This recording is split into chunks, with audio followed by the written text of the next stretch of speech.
Hey guys, Steve here. Today we're going to be taking a look at the patch notes for the update that's coming out on Monday.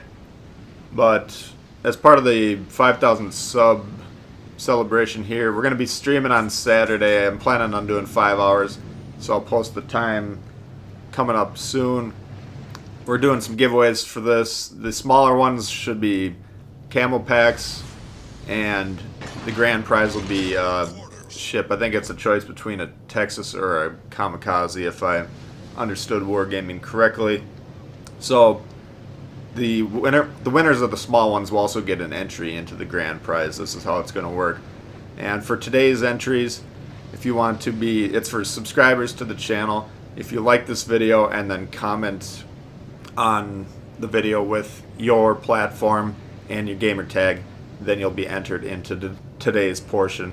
And we'll have more tomorrow and during the stream on Saturday, so stay tuned for that. And then the winners of the early entries will be announced on the stream as well. You don't have to be present on the stream to win. As long as you got your platform and gamer tag correct, you'll be assigned the prizes once we're able to hand those out. So getting into the update here, no new campaign this time, which some people were hoping for a break, so that's good for some of you. The big thing coming though, crossplay. Xbox, PlayStation will now be in the same platform. We'll be able to see how bad the meta is on Xbox. I'm just kidding. No, it'll be exciting to have a whole new bunch of players to see out there.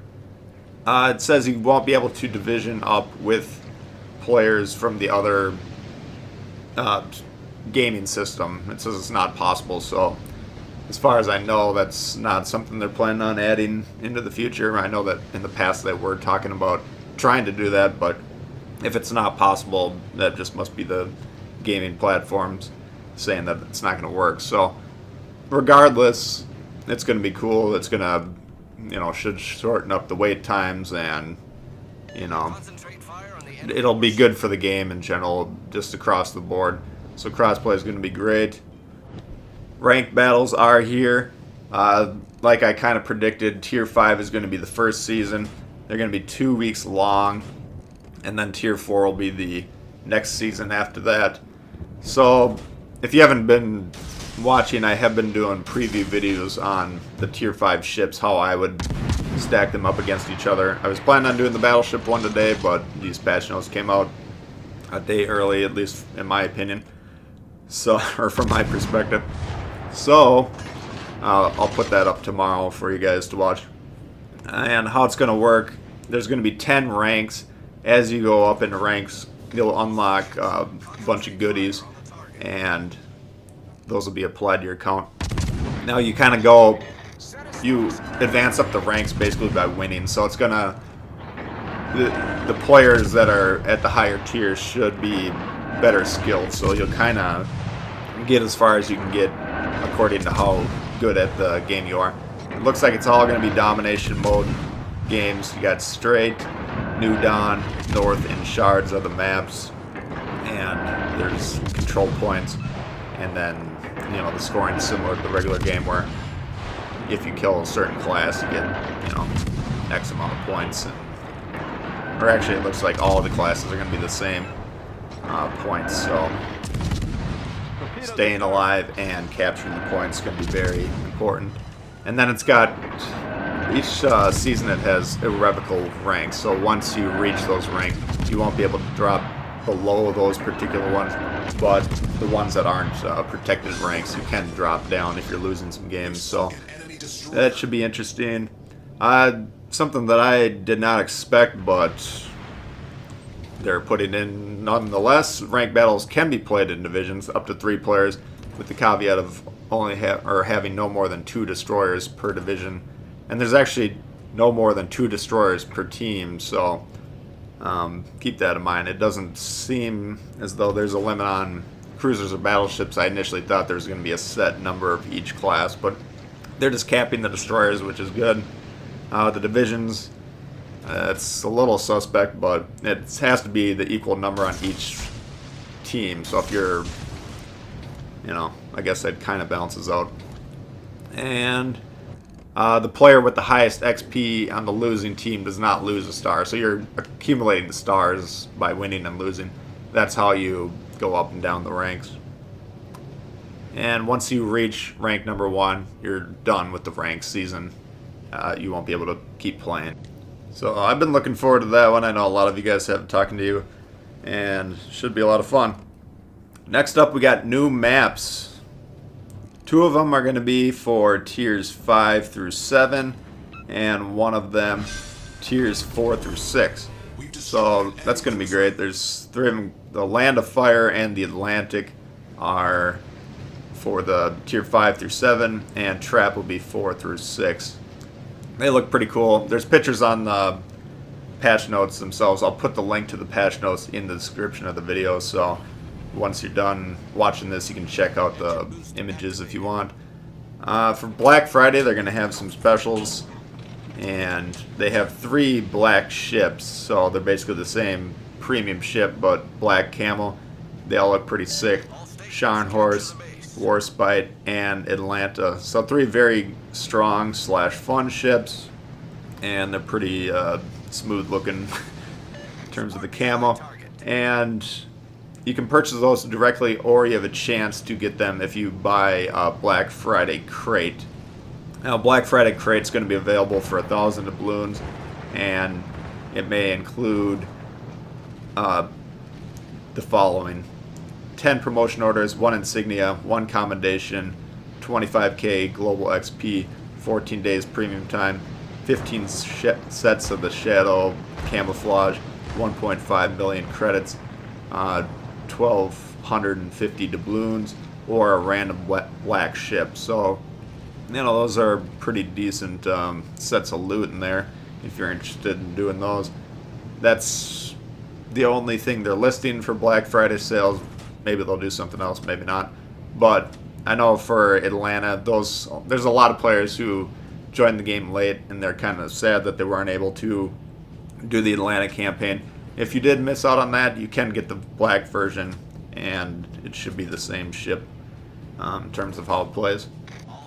Tirpitz is going to be available for global XP, 750k like the Alabama. So I knew they were going to continue to push out more ships as soon as people started spending the global XP on the Alabama. But more on the Tirpitz here in a little bit. Port filters are coming. That's very good, especially for people like me who have all the ships except for the Campbelltown and whatever that tier 2 thing is that came out a couple weeks ago. And that looks fantastic, so thank you to Wargaming for that. Good quality of life improvement there. And there's some voice chat changes. I don't really understand it. You can look at it. There's a report function. You can report 3 options: if the name's offensive, if someone's harassing people, so I'll probably get reported for that if I accidentally leave my mic on after I record a video and I'm yelling at people. Or you can report them for griefing, which is, you know, being an asshole basically. So I got someone that constantly says he's reporting me. I don't know how, but now he can report me officially, and then someone from Wargaming can watch a video clip of me kicking his ass instead of just me having the pleasure of knowing how bad he is. Multiple people will get to see that. So that's a huge plus in my opinion. Balance changes. Tirpitz is getting fixed. It says the chance of receiving a critical hit to the Citadel was reduced. The ship's draft is decreased, which I believe means sits lower in the water. Main battery reload time reduced to 25 from 26.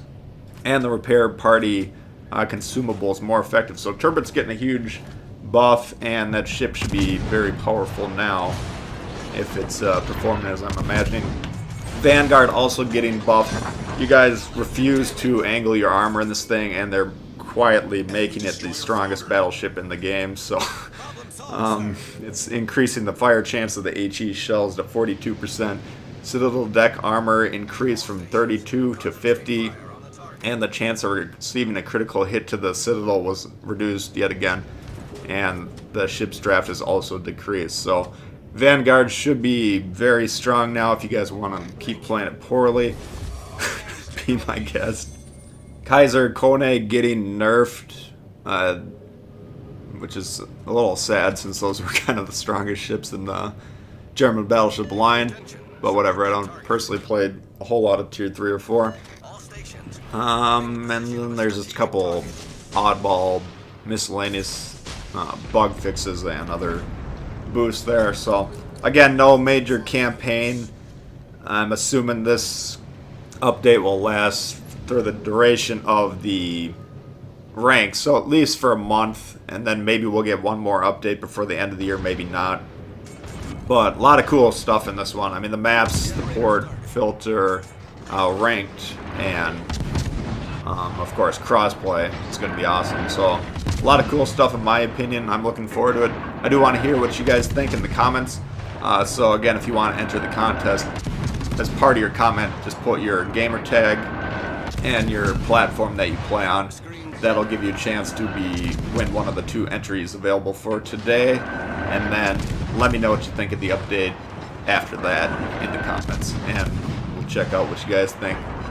That's going to do it for this one.